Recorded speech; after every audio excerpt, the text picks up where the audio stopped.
Welcome, ladies and gentlemen. So what I'd like to do is kind of go over how do you factor. Now, I'm not actually going to get into detail on how to factor because I have multiple other videos I've shown you how to factor each different technique. But I want to kind of overview, exactly what are we doing when factoring, how exactly are we going to factor. Now, when we're factoring, again, what we're trying to do is we're trying to rewrite an expression as the product of two other expressions. And basically, the way that I look at that, is if we have an expression, I make a box of that expression, x squared minus 3x plus, 2. And basically, what I'm trying to do is now determine what are the lengths of these sides. So basically, I determine, one side length that can divide into the other one, so I can find the other side length. Now, there's different techniques and different tips and tricks for every single technique. So basically what I want to do is just kind of go over what are some of the things that you should be looking out for when you're trying to factor a binomial, a trinomial, a polynomial with 4 terms, or a polynomial with 5 or more. And the first thing we always want to look into is factoring out a GCF.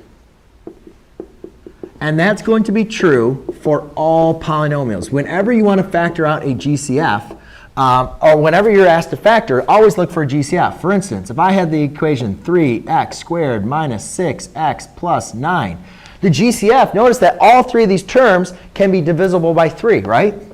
So I can factor out a 3. And basically what that means is, can I rewrite 3 times another expression to give me this? Yes. So to define that, I basically just divide each term by the GCF. So 3x cubed is just going to leave me with x squared. Negative 6x, negative 2x. 3 is going to give me with a positive 3.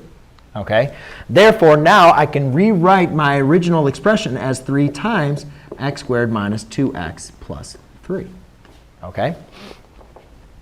So when you have a binomial, which means it has 2 terms, always look to factor the GCF out first.